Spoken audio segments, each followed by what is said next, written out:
Tout le reste, la contrepartie gouvernementale, elle n'existe pas. Donc, ce n'est pas facile pour nous.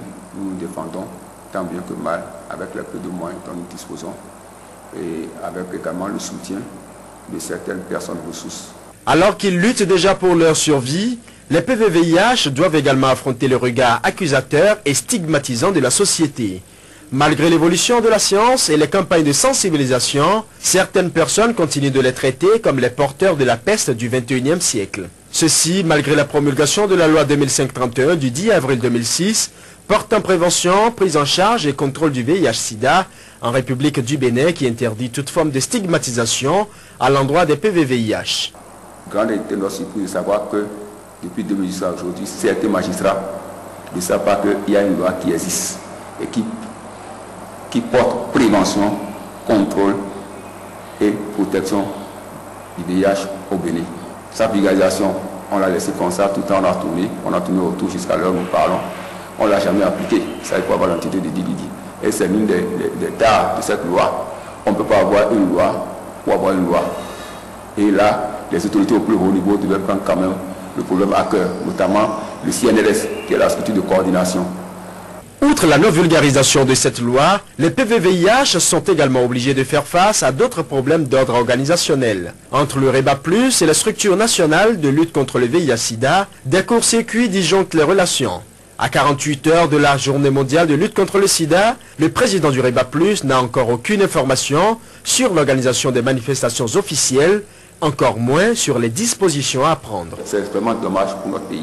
Ce n'est pas une journée festive où on y a mangé et boire.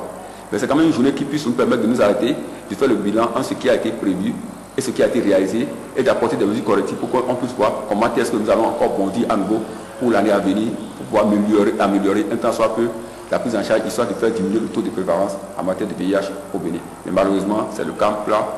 Il y a, pour le moment, on ne sent pas que nous sommes à la veille de la GMS.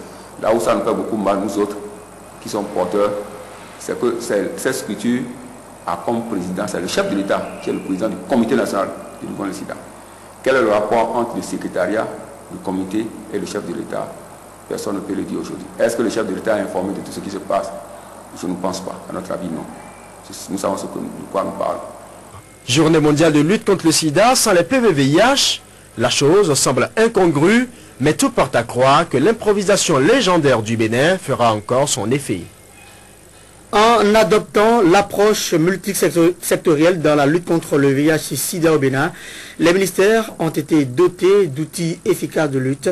Les unités focales de lutte contre le sida des ministères ont vu le jour à partir de 2002. Elles travaillent pour la plupart dans la prévention et œuvrent efficacement dans la réponse à la pandémie. Cercle international, c'est UFLS, à travers cet élément réalisé par Roland Darefa, Din Tidjani et Bienvenue Rumbe. Depuis la découverte du premier cas de sida en 1985, le Bénin a précocement pris conscience de l'ampleur de la menace. La première décennie de lutte a été marquée par l'exécution de plans de lutte à court et à moyen terme de 1987 à 2000. Mais vu l'ampleur que prenait la pandémie, il fallait apporter une réponse efficace à cette expansion et freiner le mal. C'est alors qu'en 2001, le pays s'est réalisé que la lutte, qui était jusque-là médicale, devrait être multisectorielle. Le secteur public a été associé à la lutte avec la création en 2002 du Comité national de lutte contre le sida, CNLS, qui va se ramifier pour donner naissance au niveau des ministères aux unités focales de lutte contre le sida, UFLS. En 2002, le Comité national de lutte contre le sida a été créé par décret présidentiel et ce comité-là est composé de membres du gouvernement et à sa tête, il y a un président qui est le chef de l'État, chef du gouvernement. Comme les ministres ne peuvent pas se mettre dans un bureau pour travailler spécifiquement sur le sida, il a été créé pour ce comité national de lutte contre le sida, le secrétariat permanent. Donc, comme le secrétariat permanent a été créé pour travailler auprès du chef de l'État, les unités focales aussi ont été créées pour travailler auprès des ministres pour la réponse sectorielle. Donc, nous travaillons actuellement pour la riposte au niveau de notre secteur. Chaque unité focale de lutte contre le sida travaille sous l'autorité de son ministre de tutelle. Les UFLS mènent des actions diversifiées qui varient en fonction des cahiers de charges des ministères. L'unité focale de lutte contre le VIH-Sida du ministère de la Jeunesse, des Sports et Loisirs est l'une des plus anciennes.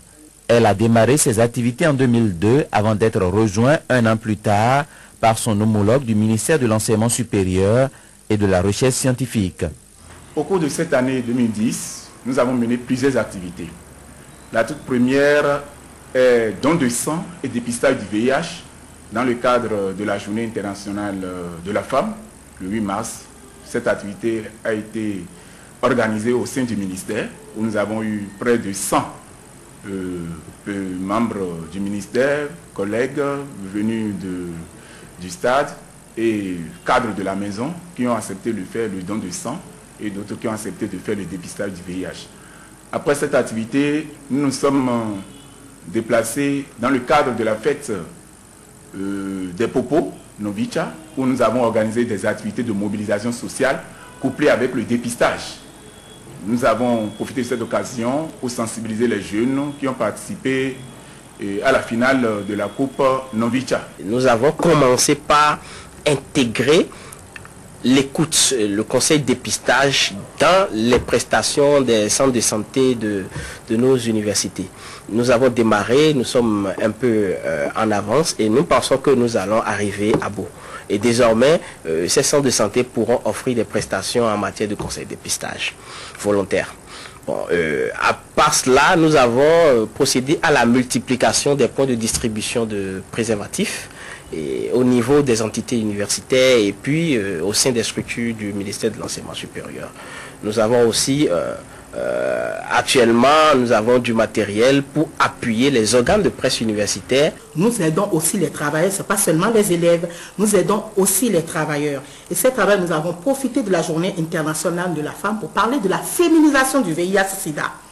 À ces femmes-là, vous êtes des femmes, est-ce que vous avez une notion de ce que c'est que la féminisation du VIH-Sida? Est-ce que vous savez que les femmes sont plus exposées? Nous en avons parlé au cours de cette journée-là. Les UFLS disposent de budgets de fonctionnement au sein des ministères et bénéficient également de financement de certains partenaires. Mais dans l'exercice de leur mission, elles rencontrent de nombreuses difficultés. Nous sommes une structure d'exécution du secrétariat permanent. Mais aujourd'hui, nous constatons que la coordination nationale a quelques difficultés pour suivre les activités dans tous les ministères. Actuellement, nous avons un grand débat qui est ouvert et par rapport à la coordination même de la lutte, les unités focales sentent qu'il y a une baisse de la détermination du pays et ça c'est de petits problèmes d'organisation interne qui sont surtout liés au Comité national de lutte contre le sida et nous levons la voix très haute pour dénoncer par moment. Il est vrai que ça nous coûte ce que ça doit nous coûter.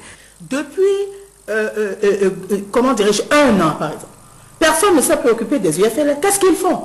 On ne sait même pas, la nouvelle équipe ne nous a jamais rencontrés pour dire qu'est-ce que vous faites. La coordination, ça ne va pas.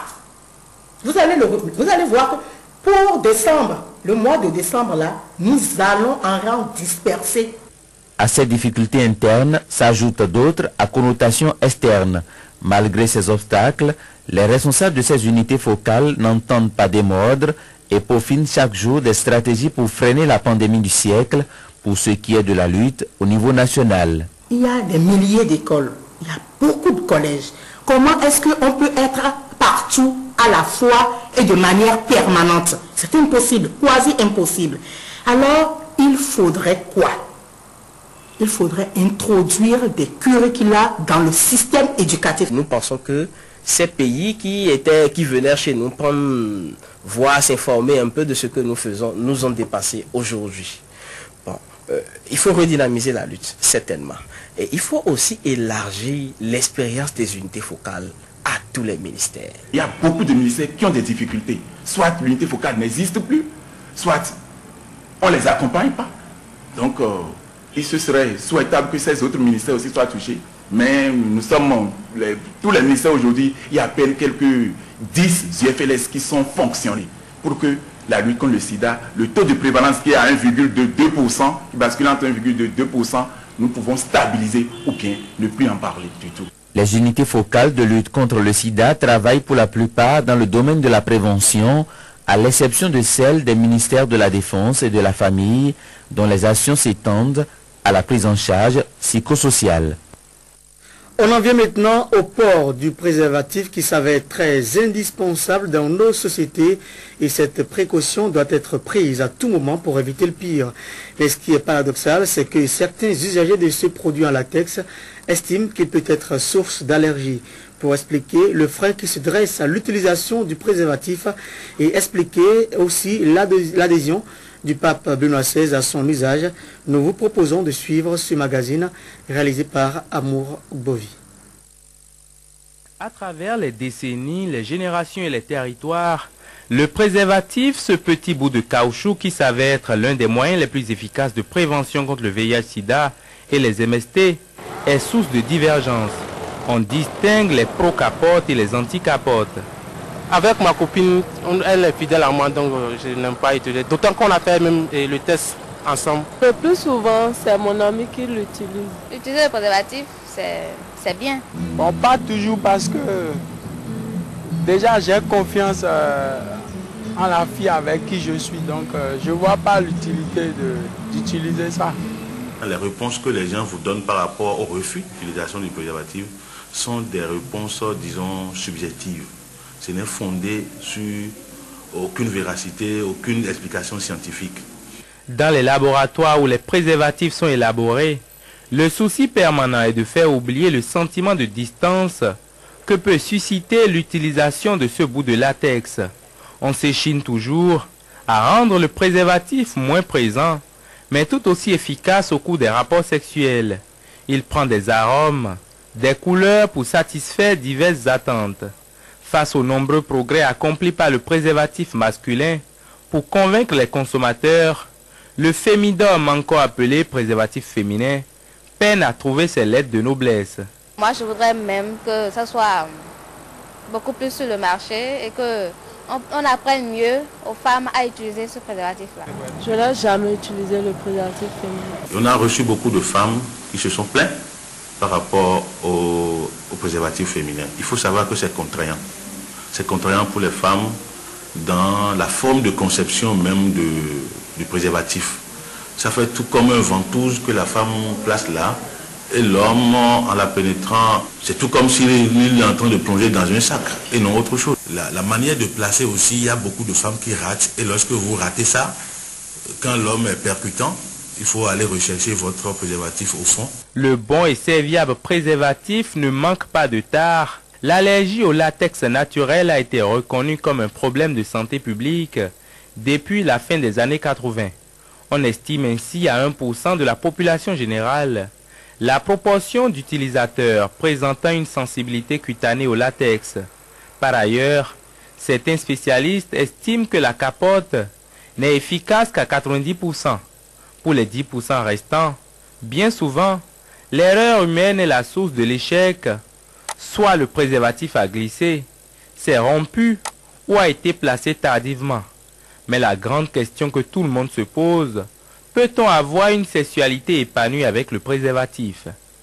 C'est du latex. Et donc, parfois, ça laisse des allergies et tout. C'est du latex. Il y a des cas d'allergie. J'en connais. Lorsque vous placez le préservatif et vous mettez dans la tête que j'ai placé quelque chose, ça vous gêne énormément. Et vous pensez que c'est ça qui porte frein. Ces inconvénients sont convertis dans ces avantages.